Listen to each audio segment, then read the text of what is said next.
چونکہ قیامت سے پہلے ایک ہوا چلے گی جس سے سارے اہل ایمان مر جائیں گے، ایک کلمہ گو مسلمان دنیا پہ زندہ نہیں بچے گا، صرف غیر مسلم ہوں گے، ایک بھی لا الہ الا اللہ کہنے والا نہیں ہوگا۔ اور قیامت سے 30 سال پہلے، قیامت سے 30 سال پہلے بچے پیدا ہونے بند ہو جائیں گے کہ کسی بچے پر قیامت نہیں آئے گی۔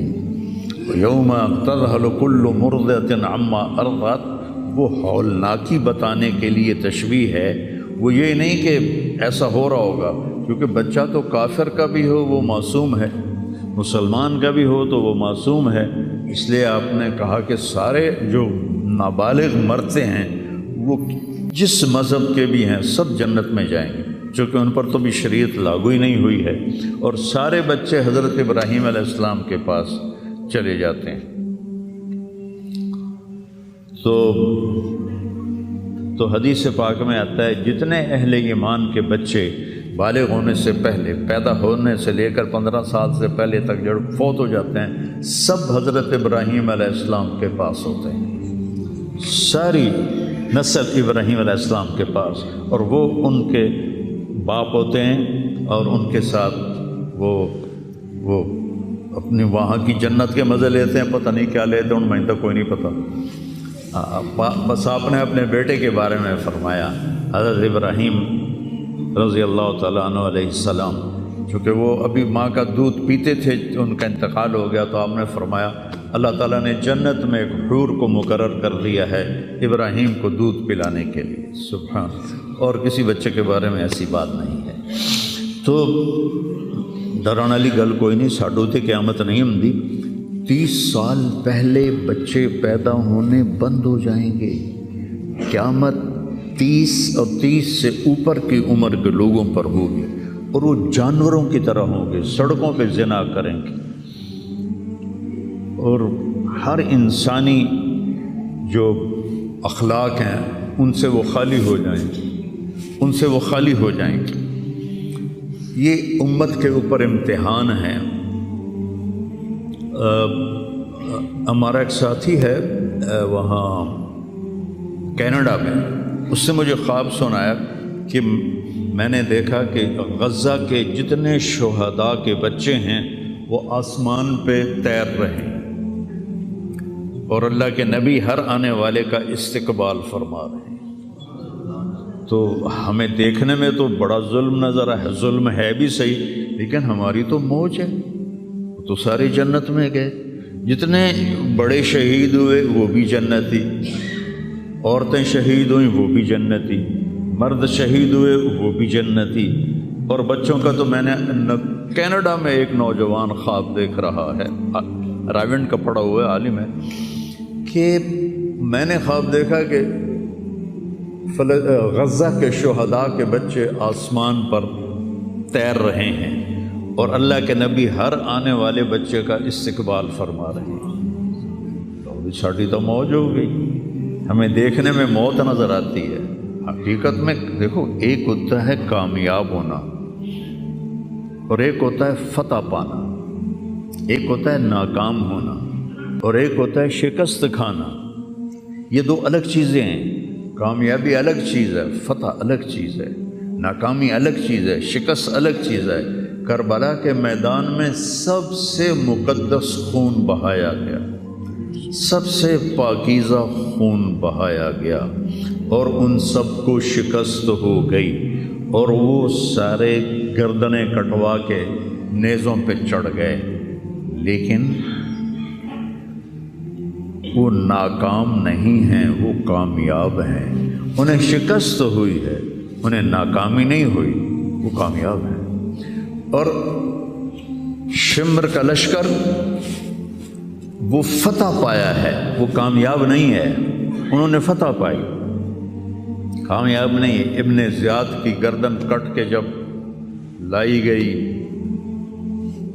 مصعب بن عمیر کے سامنے،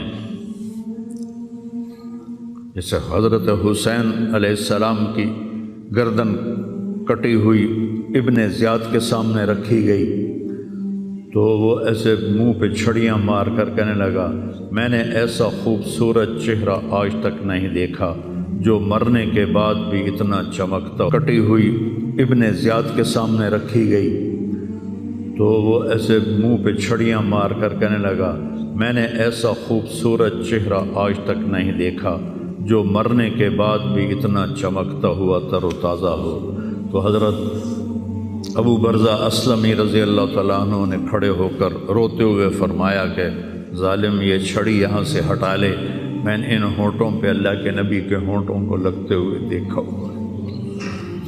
تو کہنے لگا تو بوڑھا ہو گیا ورنہ تیرا بھی سر اڑا دیتا میں۔ تو جب اللہ تعالیٰ انتقام لینے پر آئے اور ابن زیاد کو قتل کیا گیا اور اس کی کٹی ہوئی گردن آئی حضرت مصعب بن عمیر کے سامنے، تو ایک دم مجمع میں ہلچل مچی، جاءت وہ آیا، کیا دیکھا؟ ایک چھوٹا سا سانپ، اتنا انتہائی تیز، وہ تیزی سے آیا اور اس کی ناک میں داخل ہوا اور منہ سے نکل گیا، پھر اس کی ناک میں داخل ہوا اور منہ سے نکل گیا، پھر اس کی ناک میں داخل ہوا، پھر اس کے منہ سے نکل کے پھر غائب ہو گیا۔ تھوڑی دیر کے بعد پھر آواز آئی، وہ آیا، تو دیکھا وہی سانپ پھر آ رہا ہے اور آ کر اس کی ناک میں داخل ہوا اور پھر نکلا نہیں، اندر ہی غائب ہو گیا۔ فتح پائی ابن زیاد نے لیکن ناکام ہو گیا، شکست کھائی امام حسین علیہ السلام اور ان کے 72 ساتھیوں نے، لیکن وہ کامیاب ہو گئے۔ جنگ سے پہلے آپ کو اونگ آ گئی تو آنکھ کھلی تو آپ ہنسنے لگے۔ حضرت زینب نے پوچھا یہ کوئی ہنسنے کا موقع ہے، کیوں ہنسے ہو؟ کہا خواب میں اللہ کے نبی ملے ہیں، کہہ رہے بیٹا میں تمہیں لینے کے لیے آ چکا ہوں۔ تو دیکھنے میں شکست ہوئی ہے لیکن وہ کامیاب ہیں۔ عمر بن سعد کو فتح ہوئی ہے، وہ ناکام ہے۔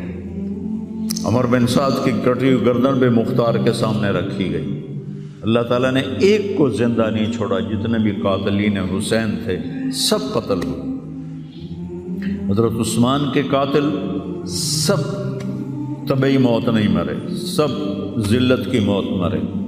تو بھائیو یہ امتحان کی جگہ ہے، اللہ اپنے نبی کی امت کے گناہوں کو دھونے کے لیے ایسے حالات لاتا ہے۔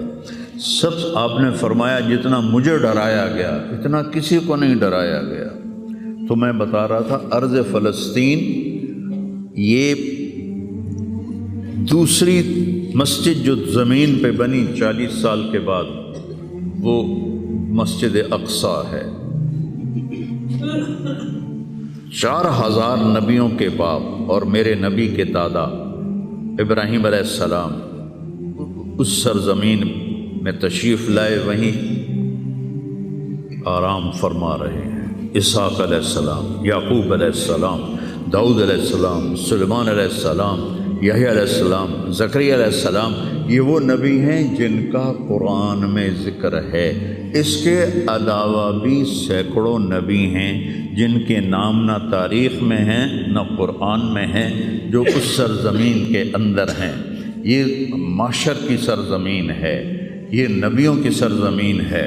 میرے نبی نے فرمایا ارض المنشر والمحشر، یہ محشر کی سرزمین ہے اور دوبارہ زمین سے باہر نکلنے کی سرزمین ہے۔ اور پہلا بڑا معرکہ روم اور صحابہ کے درمیان ہوا تھا فلسطین میں، اجنادین کے مقام پر جو آج رملہ کہلاتا ہے۔ رملہ کے قریب یہ روم کی تعداد 90,000 تھی اور صحابہ کی تعداد 30,000 تھی، اور خالد ابن ولید رضی اللہ تعالیٰ عنہ وہ لشکر کے امیر تھے۔ اس وقت وہ عراق میں تھے۔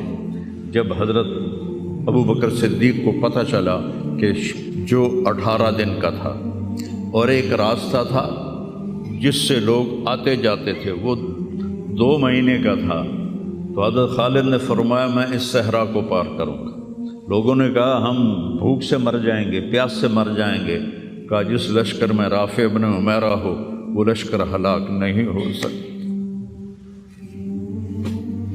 آئے اشاق گئے وعدہ فردہ لے کر، اب انہیں ڈھونڈ چراغ رخ زیبا لے کر آئے تھے کچھ لوگ جو اللہ کو راضی کر کے دوستی لگا کے دکھا گئے، کب اپنی آنکھوں سے ڈھونڈ چراغ رخ زیبا، تمہیں نظر کوئی نہیں آئیں گے، مرد نظر آئیں گے، انسان کوئی نہیں نظر آئے گا، عورتیں نظر آئیں گی، انسان کوئی نہیں نظر آئے گا۔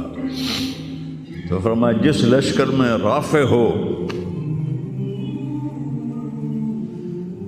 وہ لشکر ہلاک نہیں ہو سکتا۔ انہیں فرمایا ہمارے پاس پانی کا بڑا ذخیرہ ہے، ہم ہلاک نہیں ہوں گے، نہیں، ہمارے پاس رافع ہے، اور وہ شخص ہے جو کہے گا اللہ کرے گا۔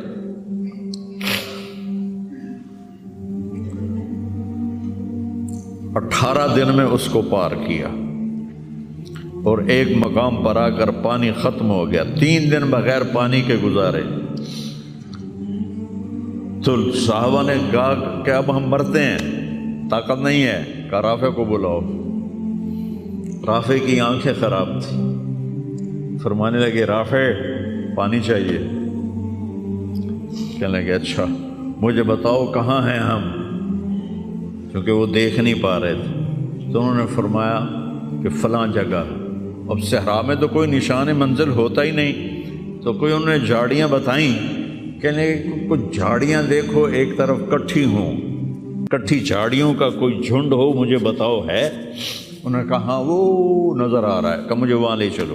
وہاں لے گئے، ایک جگہ اشارہ کیا کہ یہاں سے زمین کھودو، زمین کھودی تو پانی کا چشمہ نکل کے باہر آ گیا۔ کبھی ہم بھی تم میں بھی چاہت تھی، کبھی ہم بھی تم میں بھی راہ تھی، کبھی ہم بھی تم بھی تھے آشنا، تمہیں یاد ہو کہ نہ یاد ہو۔